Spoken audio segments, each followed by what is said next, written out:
Follow the money. That's what I always say. You always follow the money. Yeah. This is Follow the Money with Mitch Moss and Pauly Howard on VSiN. Welcome in. Follow the Money is brought to you by ProfitX, and right now you can compete to become the King of March and win free trips up to $10,000. Download the ProfitX app and use the code VSiNMM. You know, Pauly, there are so many ways to attack the tournament with your different bets that you have. You can get into Calcuttas. You can have future bets. The first half stuff, obviously. Survivor has taken off and like wildfire.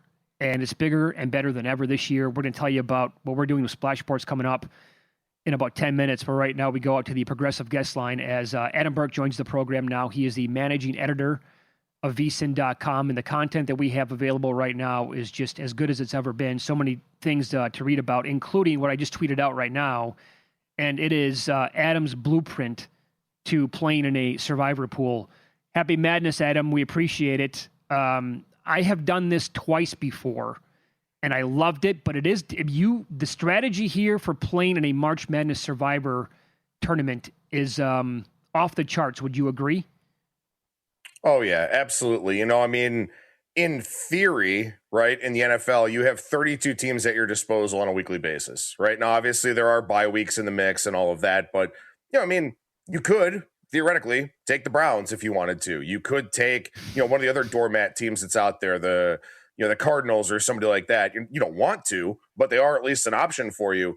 In the NCAA tournament, there are a lot of teams that are simply not an option for you. You know, you're not going to take a 15 over a 2, a 16 over a 1, even a 14 over a 3 is really, really scary. And you're going to have a lot of coin flip games too. So, you know, when you talk about March Madness Survivor, you're going to make 10 picks over 6 rounds, at least based on the format that we have in that Splash Sports contest that you mentioned. And, you know, taking 10 teams, right? How many teams can actually get to the national championship game? How many teams can actually get to the Final Four? You have to save those teams as long as you possibly can. The number 1 and ideally the number 2 seeds as well, until at least the Elite 8, if not, you know, the Final Four. And of course, you know, hoping that you have one or both of the national championship game teams. So it is a very, very strategy heavy type of contest. What do you think's considered too soon to use a good team? Can I use a good team right off the bat, or is that risky business? I mean, I guess, you know, look, it's kind of relative, right? It depends on what you think a good team is. So, like, for example, you know, I would look at this, and what I wrote about in my Blueprint article is, you know, I would take Wisconsin on Thursday against High Point, right? Are they a good team? Mm-hmm. I think so. Are they a team that could make a deep run? Certainly could. But when you look at their path throughout the NCAA tournament, they're likely to get Arkansas in the next round. I want no part of taking Wisconsin in a Survivor format against Arkansas. Mm-hmm. Then they would play Arizona in all likelihood. And then as you kind of go on, they'd probably face either Purdue or Gonzaga. Not excited about that. So Wisconsin is a pretty good team, right? I mean, they are a 5 seed, which is obviously scary in that 12-5 game, but they're a 5 seed. They're a team that plays a high variance style of game. They could make a deep run, but this is probably the best place to use them and their clearest favorite role, if not their only favorite role, as we go throughout the course of the tournament. So, you know, if you think Wisconsin's a good team, but you've got to take them now, then I think that's fine. I think Kansas on Friday is a good option against Cal Baptist, because I don't want to play them against St. John's or whoever else they may face as they go forward. So are those good teams, quote unquote? You could say so. Are they great teams? No. Are they elite teams? No. So it's about saving really the elite and the really great teams for as long as you can. Sure. And maybe you can use a team that you would think is pretty good to win, that would be a substantial favorite in round 1, but you also like just don't think like their ceiling is very far at all. Like you think they're maybe one and done, or maybe they go Sweet 16, but that's it. You want nothing to do with them beyond round 1. Yeah, and like, you know, for example, I think the easiest pod to kind of talk about that type of thought is in the Midwest, where you got the 5-12 Texas Tech Akron and then Alabama Hofstra, where, you know, Texas Tech, I mean, first of all, if they had JT Toppin, they'd be higher than a 5 seed. But, you know, the fact that they don't, and the fact that Christian Anderson got banged up, like Texas Tech is not a team that I'd really be confident in going forward. I don't even know if they're going to beat Akron, though. And similarly, Alabama with Aiden Holloway now, you know, dismissed from campus and, you know, not going to play at least here in the first round. We'll see if Nate Oates can work some magic going forward. But, you know, even against Hofstra now, like Alabama as a 14.5-point favorite, I probably would have went, yeah, okay, that's an interesting one. I'll kind of look into that. But then the line goes back to 11.5 with Holloway out. And you're like, this one's a little bit dicier. So those are two teams that should win. The odds suggest that they should win. I wouldn't want to take them going forward, but you've got, a key injury and a key suspension there that, kind of throws a bit of a wrench into everything. Yeah. Paul, what happened last year? All 4 ones made it, but didn't you say this on Monday that a lot of people burned Duke already? And then they were forced to use Houston in the Final Four because they didn't have, and they got bailed out on that miraculous win? Yes. And then they had Florida still in their back pocket? Yeah. So think about that last year and how it went. What's the lowest seeded team that you'd be willing to save this year for a deep run? The way that I set it up in the Blueprint article, I set it up. First of all, it's tough, right? Because I'm assuming as I plan this thing out that the chalk holds up, right? I'm assuming that you don't all of a sudden have a really good team facing a double-digit seed in the Sweet 16, something like that, to where that becomes, maybe a little bit more obvious of a pick for you to make. But I'm desperately trying to hold on to all the number ones and the number twos, at least into the Elite Eight, and then kind of go from there would be what I would try to do personally from a strategy standpoint.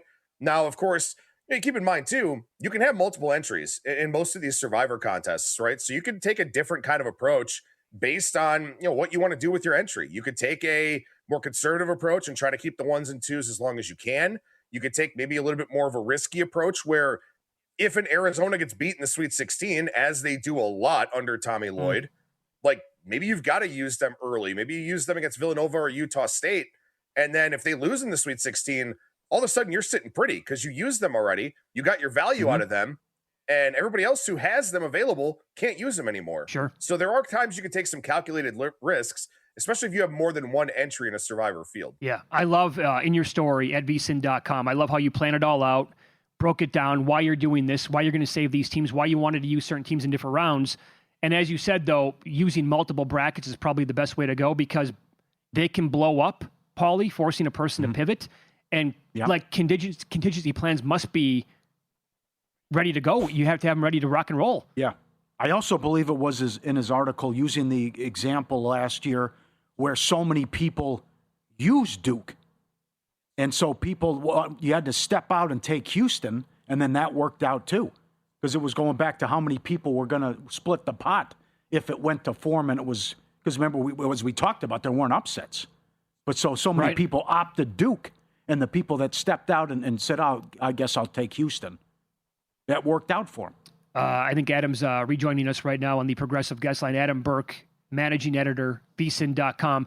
I have brought up the point this week. I prefer to play Survivor, anything, like NFL this week, with a partner because good chance I'm going to be missing something or not, thinking about every possible angle here. They might bring something up that I don't see. I might bring something up that they don't see. Are you kind of the lone wolf out there playing Survivor contests, or do you also like a partner? No, I think that certainly having a partner helps, right? It's a bit of a system of checks and balances. And, again, the thing about the NCAA tournament is there's a lot of emotional appeals that come into play. And, if you're worried too much about like a buzzer beater, maybe a team gets lucky and then you don't want to back them in that next game, something like that. Like you have somebody who can either be a voice of reason or at least a little bit of a different opinion and help you kind of talk those things through. Also, like with the NFL, we all know the NFL, right? We all know these teams, we all know these players, we all know these situations, the coaches, how all these teams match up, stuff like that.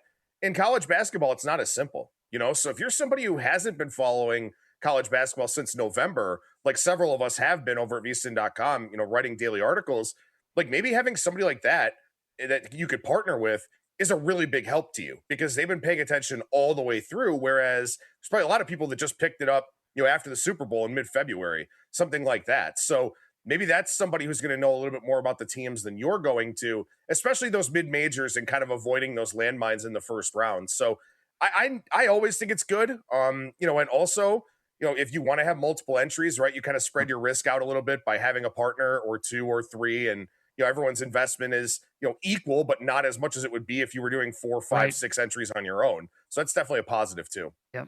You also wrote about a couple of different NIT plays tonight. What do you like? Yeah, so the NIT was interesting last night. Underdogs went 7-1 against the number. UNC Wilmington's actually a team I threw a little bit on at 100-1, and they wound up knocking off Yale last night.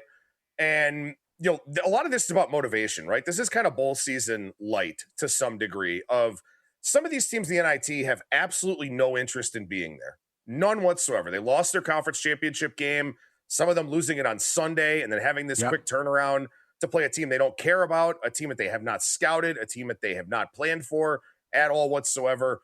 That was part of the reason why I took UNC Wilmington last night. Yeah. But, I think a team like Dayton, for example, today, like, I don't know how they're invested in this game, right? I mean, first of all, they're the higher seed in the NIT than Bradley, but because the first four is in their own arena, the NCAA tournament is in their own arena, and they have to go play on the road because they can't use it. And they should be in the NCAA tournament in their minds because they got to the championship game in the A-10. I don't know how they have any investment whatsoever in this game against Bradley. I don't know if the players were asked if they wanted to play in the NIT or not, but also it's spring break at the University of Dayton. If you're not in the NCAA tournament and you've got some NIL money to burn, you'd rather be in PCB or Destin or, somewhere else, not playing in Peoria, Illinois against Bradley in the NIT. Yeah. So I don't think Dayton shows up at all tonight. I like Bradley plus the points and on the money line. And the other thing that we see in the NIT is defense goes out the window, tempo speeds up a little bit. So the other play that I made is Kent State and Illinois State over 153.5. Very good, Adam. Great analysis. Thank you so much for the time today. We appreciate that. Best of luck. Have a good one, guys.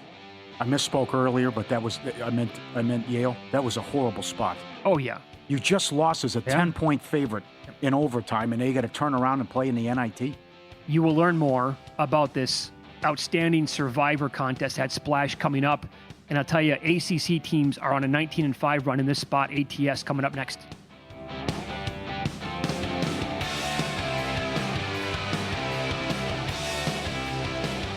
Hey, let me get your attention real quick, podcast listeners. It's March, which means the madness is officially upon us, and the folks at VSiN have gone crazy with this one. For $29.99, you get unlimited access to VSiN Pro through May 1st. I'm talking picks throughout the tournament, public betting data for every single game, sharp tools, projections, articles, and more, which means every day you wait is an opportunity missed. Just click the link in the description to get started. It's March, baby. Now back to the show.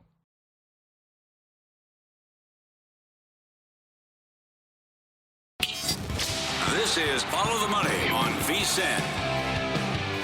All right, so here's the list, by the way. We brought this up in the first hour of 16 seeds to be leading at the halftime against 1 seeds going all the way back. It happened in 1986. Mississippi Valley State led Duke by 3. It happened twice in 1989. Princeton over Georgetown. East Tennessee State led Oklahoma by 8. In 1997, Fairfield led North Carolina 35-28. 2002, Holy Cross led Kansas. 2012, Asheville led Syracuse by 4. 2013, Western Kentucky led Kansas. 2014, Coastal Carolina led Virginia. 2019 happened twice again. Iona led North Carolina. Gardner-Webb led Virginia. That was panic time. That was the year after they lost as a 1. Yeah. And they were next year. Yeah. Crazy. And in 2023, FDU led Purdue by 1. Yep. They eventually won the game. That's the day you got caught in a cleavage peak by the waitress. It was a great day. That happened. Gardner-Webb was beating Virginia. I was all over you because that was when you're like, you watch. I thought you were crazy. Virginia's going to atone and Virginia's going to prove everyone wrong. And then you got caught with the cleavage. Oh, God, I think we have to. Can we find that at some point? We need to play that before the end of the show today. What's that? It's a good annual clip to play. Sure. Yeah. Do you have the girl on with Conan too? That's also great. What was her? Pussycat Dolls? How do you pronounce it? Nicole Scherzinger? Yeah.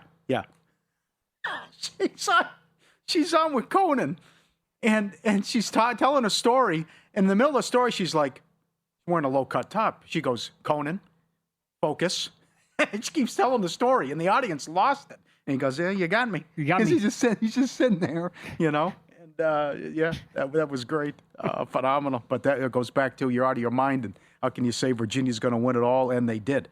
So see if that can happen again. Let's hit this. Pauly, tell us more about this Splash Sports Survivor contest. $1 million guaranteed contest prizes, high stakes Survivor contest, $1,000 to enter, $1 million on the line.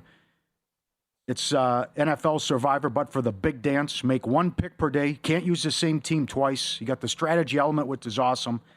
Outlast everyone else. You're in for your share of $1 million. And new players using promo code VSiNMM26 Get a 50% deposit match up to $100, a free quick picks entry up to $20 on them, and 100% quick picks payout boost on an entry up to $20. Entries close March 19th. Splashsports.com/VSiN. Splashsports.com/VSiN, code VSiNMM26. Create multiple entries. Deadline 7 p.m. Eastern Thursday, so you can get back in if you have a bad morning or if you think you have an edge after the first few games. Pick one winning team per day. Days 7 and 8 are combined into one slate with a double pick. You need 2 correct picks to survive. Most people go down on that day. And if you miss a pick, it's okay. Auto Picks will assign you a team based on your chosen strategy. You won't get auto-eliminated for forgetting. Last one standing wins. If multiple entries survive the final day, the prize splits evenly. Awesome contest. Get in it now. Splashsports.com/VSiN. Code VSiNMM26. Got to be 21. My thought on this is similarly to like playing in the contest out here for NFL Survivor. Once you play it and get involved, you're going to want to do this moving forward every single year. You're going to realize how much fun this is. Yeah. And I would say that the strategy too. Yeah. Goes back to, you want to use a team. How good do you use a quote, good team, very good team? Yep. Or also goes back to maybe I'll just use a team like Wisconsin, like Burke said. Yeah, they'll beat High Point, but I don't trust them against Arkansas.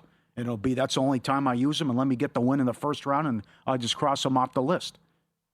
I've gotten bounced several years, like in week 2, on some of my entries in the NFL Survivor contest out here. And I can't wait until the next year. I got to wait 50 weeks at that point to play it again. And I can't wait to get involved yet again. But I would advise you to probably grab a couple of different brackets, like I said, a couple of different contest entries, and then attack it that way. I like having a partner, for sure, like I explained. But the strategy is phenomenal here, where you're exactly right. I'm not big into the 2s this year.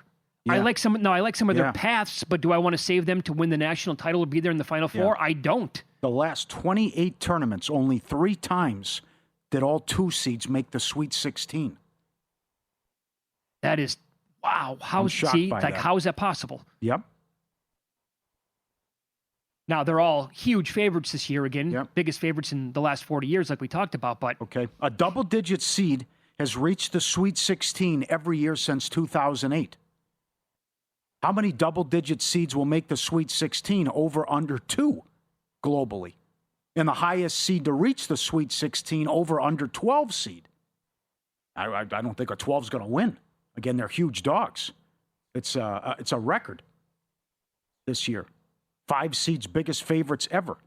So then you're down, again, the success the 11s had and the 10, but I would say I'd go under 12 seed there, big. Highest seed to reach the Sweet 16. Will a play-in team advance to the Sweet 16? Yes, plus 225. Oh, I think that will happen. Usually does. Yep. What's the normal price on that prop? Will a 14, 15, or a 16 win a game? Because you like to attack that. The no is plus money usually. I don't think it would be plus money. It's not. We haven't seen it yet this year. Yeah. And I don't think books are going to post it.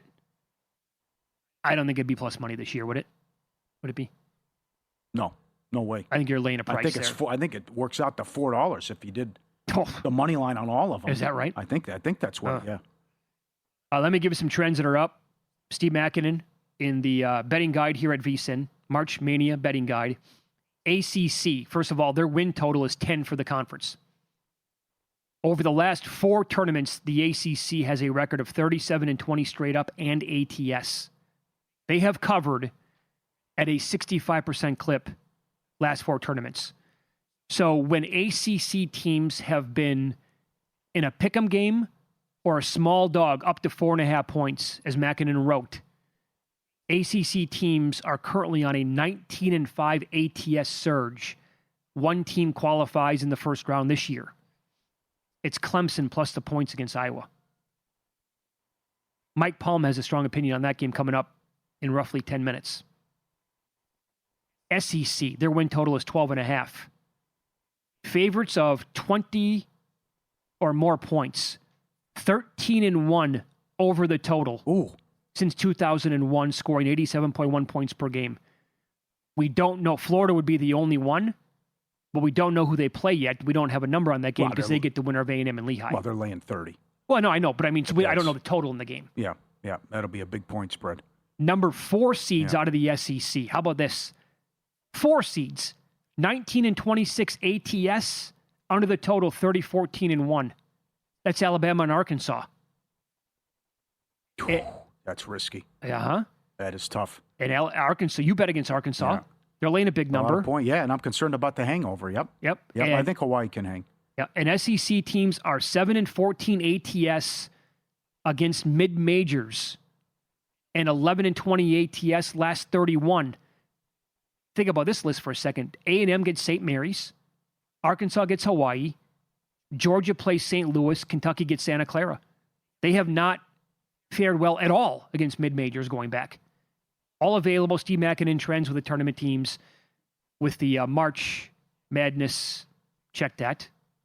March Mania betting guide here at VSiN. Get it today at vsin.com/guide.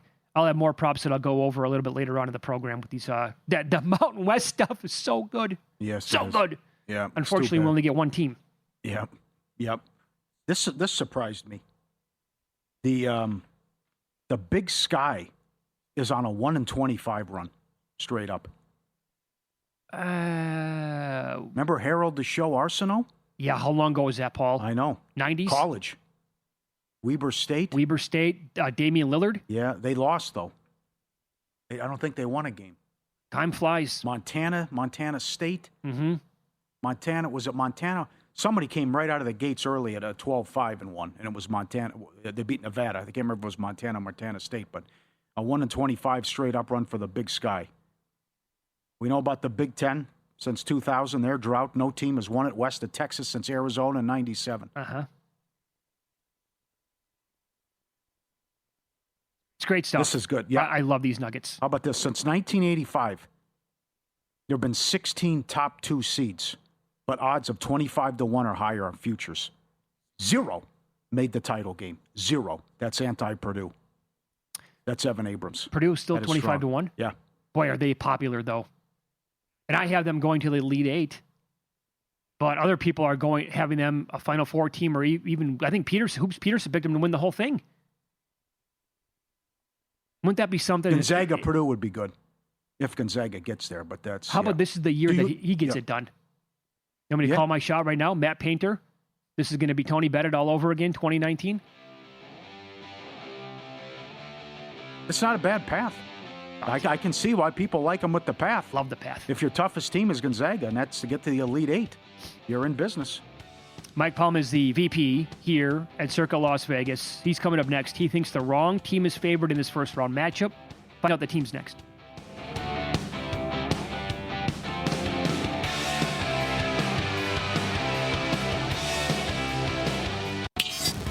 This is Follow the Money on VSiN. Good to have you on board. Thanks for watching on YouTube TV, listening on Sirius XM Channel 158, iHeartRadio, TuneIn Radio, or any of our great affiliates across the country. It is now time for Wednesdays with the Maestro. Mike Palm is the VP of Circa Las Vegas, the Golden Gate, and the D. Happy Madness, pal. How are you? Thank you. Hello, Mitch. Hello, Paul. And back on the X is the Circa Maestro. At Circa Maestro now back. It's only gone 4.5 months. I had to look it up. October was the last post I had. You gave up? You couldn't wrestle control back? We tried. We reached out to 7 or 8 different people. Do you know what happened? I think that I did one of these things that I just clicked without reading it, this vote for somebody's podcast deal. You know what I mean? It's funny you brought that up because somebody I follow, he follows me as well. We've never had a discussion ever, like DM. I got a DM from him the other day that said, hey, vote for me. I'm up for this award on Spotify or whatever. Yeah. I'm like, I don't think so. Yeah. That's not falling for this one, pal. Oh, very good. All right, well, back and better than ever. Very good. Let's take a trip down memory lane as we're getting close to the tournament, a day away. Remember? You remember this? Used to be the setup for people out there in our demographic, our age.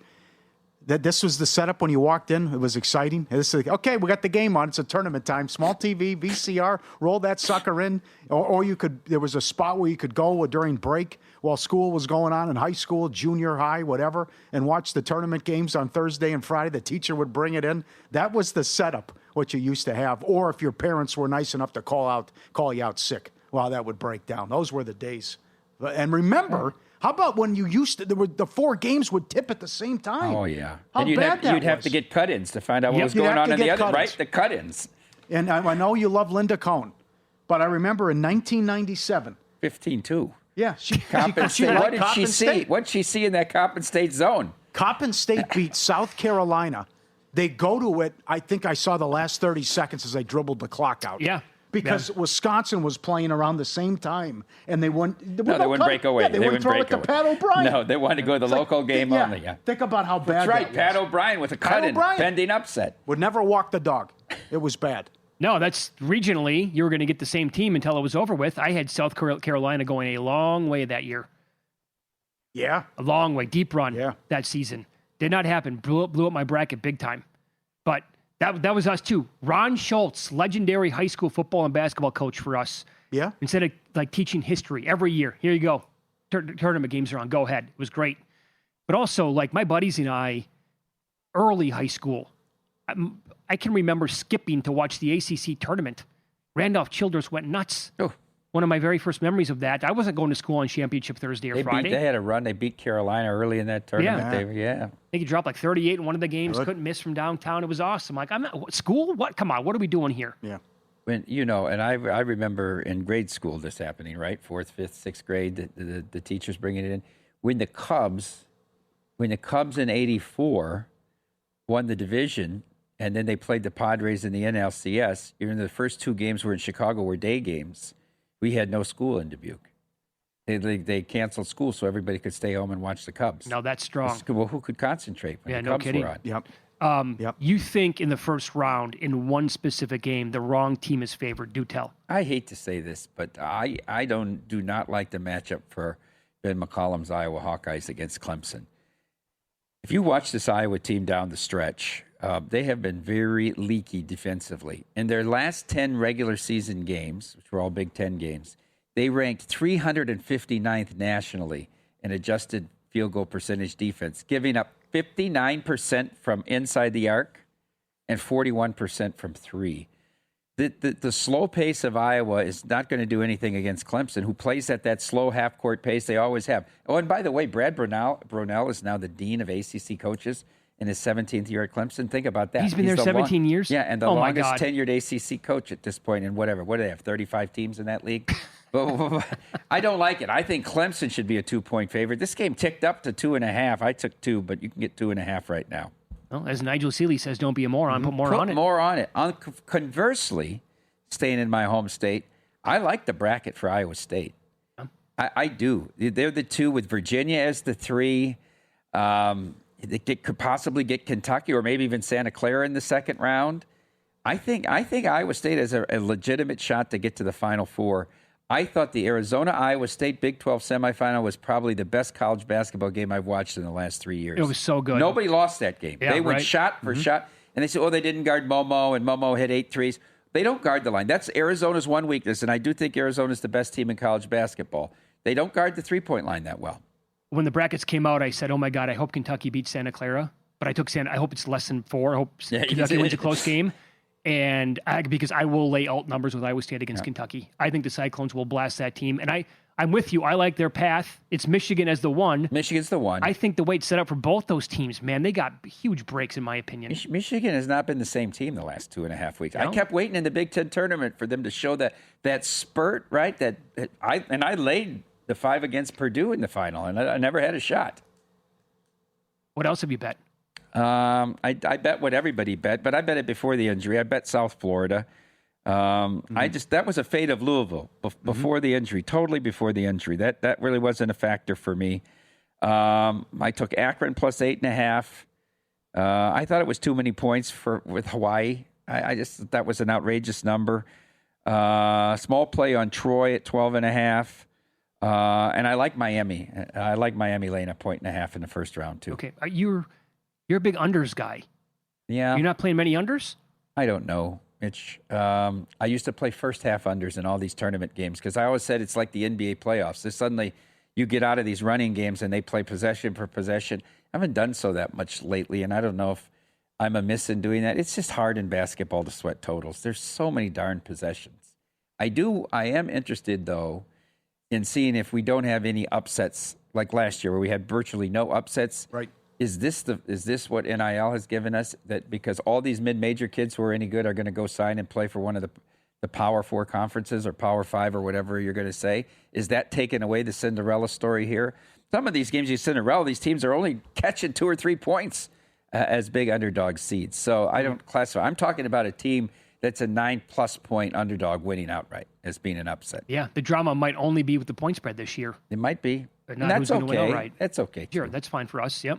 Paul, run this by him. What happened, allegedly anyway, with this craps roll? Well, it was all over social media, and you're the perfect guy to ask. And I know we had a lot of fun that one day where we were talking craps for about an hour. At Planet Hollywood, kid had the dice for 91 minutes. But the Planet Hollywood claims they only lost $61,000. He rolled for 91 minutes straight, hit a 6-point fire. Person next to me was max betting $5,000 on the number 10. 10 hit twice in a row. I was tipping the shoot. You got to tip the shooter. Tipping him $1,000. Pit boss on the phone last 45 minutes. A lot of people say nonsense. Or the people who were at the table didn't know what they were doing. What say you, Dice Man? Say nonsense. Yeah? I do think nonsense. If the guy's betting a $5,000 10, he hit it twice, that's already $20,000 in only 2 rolls. Now, I always say how many rolls were there? 91 minutes, but was the game agonizingly slow? Because there's a difference between a 91 minutes and a fast-moving game, how many rolls you can get in and not. But that seems almost impossible that this table didn't lose somewhere between $300,000 and $500,000, and it could have been more. You know how hard it is to hit a fire bet, the full fire bet? That means he has to have all different 6 numbers and hit them all, because you did no good to make an 8 and then come back to an 8. You got to have all the numbers. It's really the toughest of all those bets. I like the all tall, all small if you want to play fun prop bets, but that's very hard. Yep. I was involved in a roll. The longest roll I was involved in, I think, was at the place where Dre's is, Cromwell, where the guy rolled for about 75 minutes. I think I made 13 or 14,000, and I was like the 5th winner at the table, right? So, I mean, there were guys making a lot more because I started out small. I was stuck. So it seems if the roll's 90 minutes, that's short by a factor of 4x. Wow. How much the table they said lost. 61,000 overall. Come on. And your table blew that away in 15, 16 minutes, less than that? Yeah. What's the longest you heard of? Here. I thought here at the Cal there was a roll for over 3 hours, and they always have that Golden Arm tournament, and they count the rolls, right? And if you get to you win 40, you get something 50, 60. I got to 59 one time. I used to play in that tournament. They have it 3 or 4 times a year. I'd play in it every time. And the whole thing was the final table was based on whichever 12 shooters had the longest rolls during the tournament. That's why they would. And if you got to 30, you'd get a card. They put you on the board. That's fun. It was very fun. So that's how you got to the final table. And then it was a free roll once you got to the final table. 4.5 hours at AC. A lot of people say that this gal did as well. Is there any secret? I can't. Isn't that hard? For me, it's just about muscle memory. Yeah. I try to get in a spot that I'm comfortable with, and then if you start getting a roll going, you're trying to, do the same thing, throw the dice the same way. I always try to short hop the wall. Invariably, you're going to throw one long. You're going to hit a chip, and then of course there's always the excuses when the roll is different. Well, then that's the 7th game. Sure. Very good. Excellent.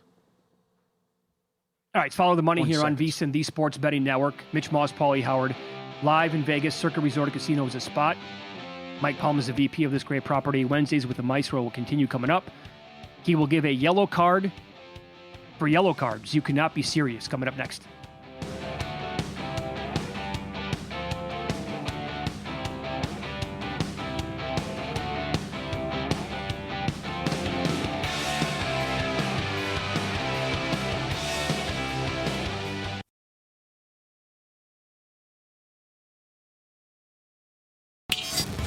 This is Follow the Money on VSiN. Welcome back. We continue with the Maestro, Mike Palm, VP of Circa Las Vegas. He's wearing the hat today. Looks great. You cannot be serious.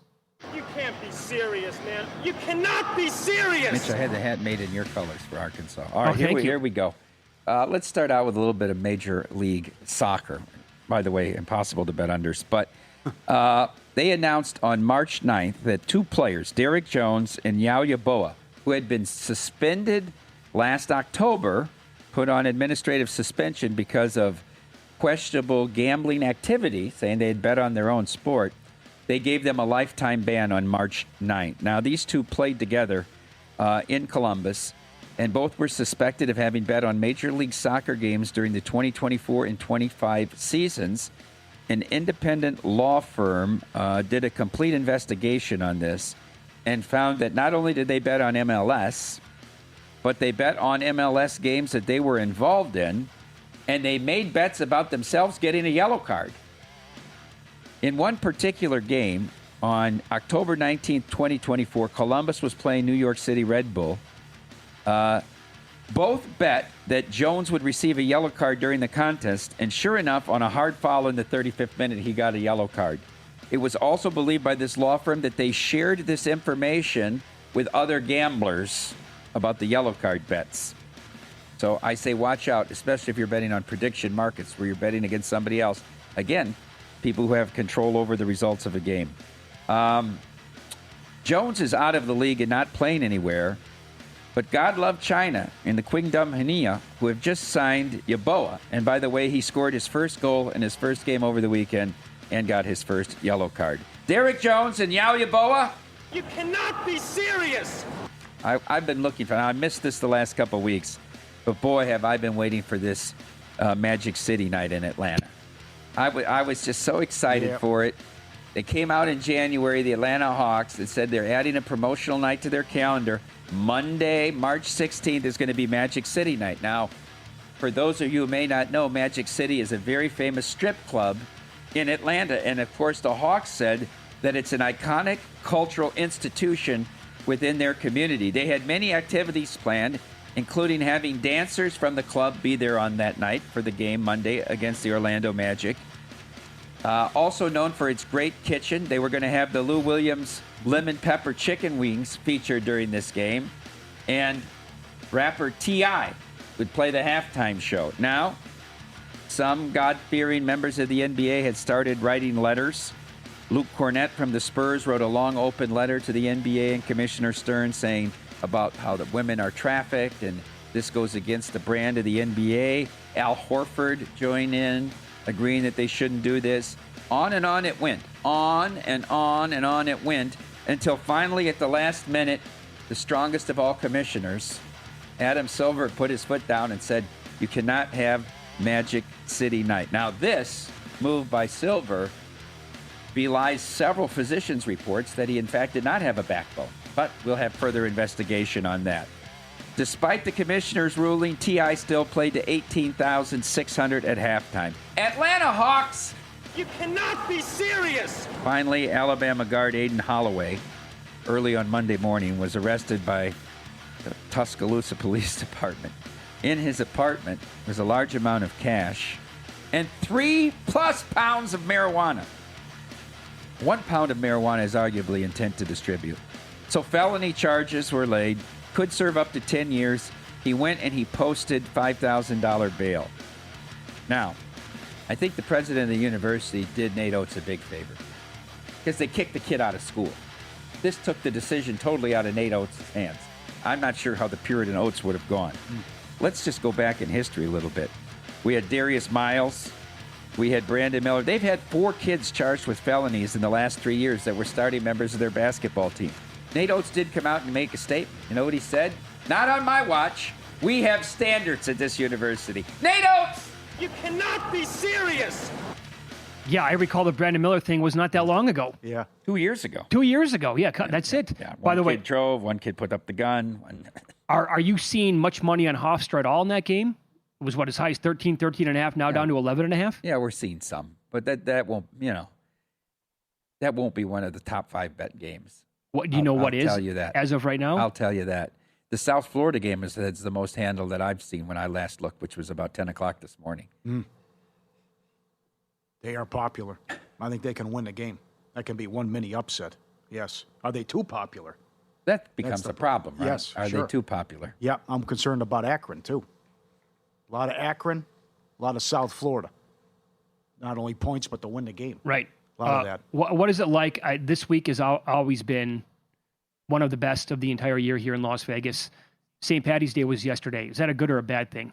If there's a perfect day to have St. Patty's Day, which would it be? The perfect day to have St. Patty's Day is like this, either the Sunday before tournament week or the Sunday after. It was a little tough on a Tuesday. We had a huge crowd downtown, but it petered out early, right? Because a lot of people are working on Wednesday, right? Especially if people are taking days off later in the week for the tournament. I don't know that it does good to have it on, like the Thursday or Friday, because, how much can you peak the mountain? You're like, I'd rather take two separate really good days. I remember it's fallen several times, right? Because I'd be sitting up there in the Detroit ballroom and everybody would come in with their McDonald's filet of fish and their Shamrock shakes. Yep. We asked Derek this yesterday, NFL news about Survivor. He said that he would be super excited if they would announce a Thanksgiving Eve game. I reminded him, slow down, busiest travel day of the entire year. I can foresee a bunch of people still alive in the contest out here forgetting to get their picks in. What do you think of that? Don't you want more games, though? I mean, I want more games in the short weeks. I 3 is pushing it. 2 is like you can't do a week with 2. It's just not fair. I think the big news is we're going to have a Wednesday, Thursday, Friday to open the season. No Friday. No Friday. No Oh, Friday. there's no Friday. There's it's no just Friday. Wednesday, Thursday. That's it now. Yep. With the Seahawks opening up on Wednesday and the Australia game Thursday. That's correct. I see. I see. I was hoping to get 3. I'm with you. We could let people re-enter 3 times.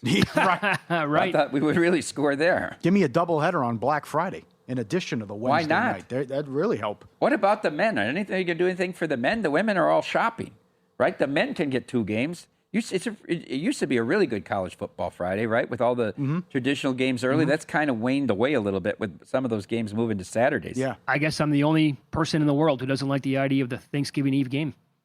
I don't like it. I don't want to be held hostage the entire weekend by the NFL. That weekend's too good already. College hoops tournaments, you got Thanksgiving, you got busy travel day, obviously. And by the way, is this going to force you to cancel a trip home for Thanksgiving? No. It's also a great gambling weekend anyway. Oh, it's awesome. A lot of people come out and visit Las Vegas, want to go see them. I don't want to have to be like, oh, guys, I can't meet you and do anything because all of a sudden I got another game coming up on Wednesday night. There's too much. The NFL can be too much. No. Yes, it can be. I don't think there's such a thing. I don't agree with you. I think they're too much international. I think is because I think the quality of the international games because of the travel is not I'm telling you, every day of the week is not a good thing. It's not a good thing. I don't believe in it on Tuesday. Remember we did the Tuesday game during COVID or whatever that was? And Jay Feely was I don't want to go through that again. Well, they will when Christmas is on Tuesday. Well, okay. That's once a year, Mitch. No, I know. What do you understand. want? I mean, what will make you happy? I want it like it is. They don't have to keep doing this. Yeah, I don't know. Life changes, right? A man never walks through the same river twice because he's never the same man and it's never the same river. All right? Very good. You have to keep evolving. Less is more, I'm telling you. There's a reason why the sport got so big. It's because they only played it on Sundays and Mondays. Tell me about your Badgers. I think your Badgers are really dangerous. Oh, so or they do could I. also go out in the first round. One of my biggest hates of the entire bracket reveal was seeing 4 and 5 in that same region. I couldn't How believe about and 1? I think it's a terrible draw for all 3 teams. 1, 4, and 5. Yeah. It's not easy for Arizona. No, because Wisconsin can spread the floor and shoot threes with 5 guys, and Arizona doesn't defend the 3. That's the one thing they don't do well. That's why Houston poses no problem for them, because Houston can't shoot the 3 at a high enough percentage to beat them. I want to give Greg Gard credit. Remember a couple years ago, he went out there and hired that kid from San Antonio? Oh, yeah. He totally changed the way Wisconsin plays basketball. You guys, everybody wanted him fired. Every Badger fan I talked to said, get rid of Greg Gard. He made a great move, and you have to give him credit for it. So he adapted to the times. He did. He really did, and he absolutely deserves a tip of the cap for that. Well, the money brought to you by Profit X. March Madness got a lot more interesting. Profit X running the King of March. You can win free trips worth up to $10,000 just by betting the tournament. 10 pregame spreads or totals across the 67 games. Hit your volume goal. Hit 1,000 in volume. You're entered for the 5K trip. Hit 10,000. You're entered for the 10K trip. Flights, hotels, wherever you want to go. Profit X covers it. Every 10 additional wins earns you another shot. Download the app, use code VSiNMM, and start winning. King of March only on Profit X. Get the app, code VSiNMM. King of March only on Profit X. For those people in Las Vegas, you're going to be the man. You're going to be the maestro of the TVs, 12th floor at the D. All weekend? All week. Well, no Sunday. Sunday's no good. Today we'll have it open for people to see, and then I'll be up there 7 a.m. till the games end Thursday, Friday, Saturday. Doug Gottlieb, my guest on Palm Saturdays on the Score this week. All right. I'll thank him and ask, but tell him, you can't use my credit card. I was at Notre Dame when he did that. Don't do that. I was there. Too many years ago.